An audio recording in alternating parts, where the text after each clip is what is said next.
Nursing ভর্তি পরীক্ষার জন্য বিজ্ঞানটা খুবই গুরুত্বপূর্ণ। তুমি যদি বিএসসি সেগমেন্টে অ্যাপ্লাই করো তাহলে সেখানে তোমার পদার্থ রসায়ন, তারপরে হচ্ছে জীববিজ্ঞান, এখানে তোমাকে টোটাল 40 নাম্বারের কোশ্চেন করা হবে। আর তুমি যদি ডিপ্লোমা অথবা মিডওয়াইফারিতে অ্যাপ্লাই করো তাও তোমার বিজ্ঞানের 30 নাম্বার থাকবে। তো আসলে তুমি চান্স পাবা কি পাবা না, এগুলা যে কয়টা সাবজেক্ট ডিসাইড করবে এর মধ্যে একটাই বিজ্ঞানের পার্টটা হবে। কেমন? তো বিজ্ঞানের কোশ্চেনগুলো অনেক বেশি কঠিন আসে না, আবার একবারে উইদাউট প্রিপারেশন তুমি ভালো করবা এমনটাও পসিবল না। আর বিজ্ঞানের কোশ্চেনগুলো অন্যান্য যেই অ্যাডমিশন টেস্টের কোশ্চেন হয় এর চাইতে আসলে একটু মানে ইজি হয়। সেজন্য এখানে কম্পিটিশনটা খুবই হাড্ডাহাড্ডি টাইপের হয়। মনে করো কোনো একটা স্টুডেন্ট 85.25 পাইছে, তার চান্স হয়ে গেছে।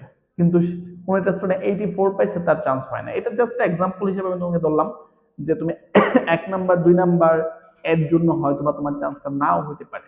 তো প্রত্যেকটা নাম্বার তোমার জন্য খুবই গুরুত্বপূর্ণ।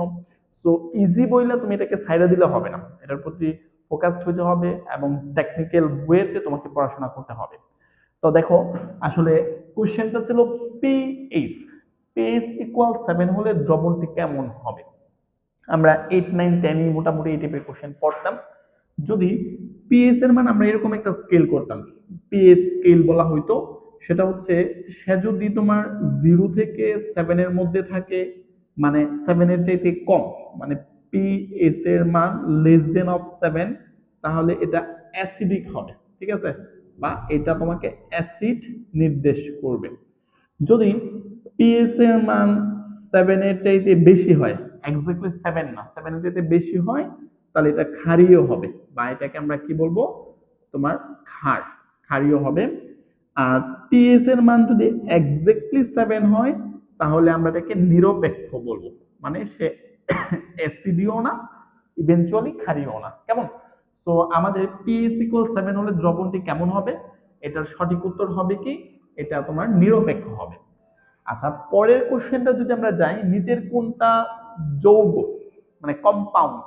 হ্যাঁ, তো আমরা ছোটবেলা পড়তাম আসলে যৌগ কাকে বলে। দুই বা ততোধিক মৌল নিয়ে যেটা গঠিত হয় এটাকে মূলত আমরা কি বলি, তোমার যৌগ বলি। তো এটা হচ্ছে অক্সিজেন। অক্সিজেন এটা মূলত অণু। ওকে, কারণ অক্সিজেন প্লাস অক্সিজেনের দুইটা পরমাণু একসাথে সংযুক্ত হয়ে অক্সিজেন অণু গঠন করছে। আচ্ছা ঠিক আছে, আমরা এটা মানলাম। তারপরে নাইট্রোজেন, নাইট্রোজেনের একটা একটা অণু, অণু মানে কিন্তু যৌগ না। কেমন? এখন সোডিয়াম ক্লোরাইড, এখানে সোডিয়াম একটা মৌল, ক্লোরিন একটা মৌল। তো সংজ্ঞা অনুসারে কিন্তু এখানে সোডিয়াম ক্লোরাইডটা হচ্ছে কি, তোমার যৌগ। কারণ দুই বা তার অধিক মৌল নিয়ে যখন একটা একটা কম্পাউন্ড বা একটা সিচুয়েশন ক্রিয়েট হয়, ওইটাকে আমরা কি বলি, যৌগ বলি। তো সঠিক উত্তর হচ্ছে এটা। গ নাম্বার ছিল হিলিয়াম। হিলিয়াম হচ্ছে নিষ্ক্রিয় গ্যাস, তোমরা সবাই জানো। মূলত আমাদের বইতে নিষ্ক্রিয় গ্যাস আছে 7টা, বাট আমরা 6টা পড়ি: হিলিয়াম, নিয়ন, আর্গন, ক্রিপ্টন, জ্যানন এবং রেডন।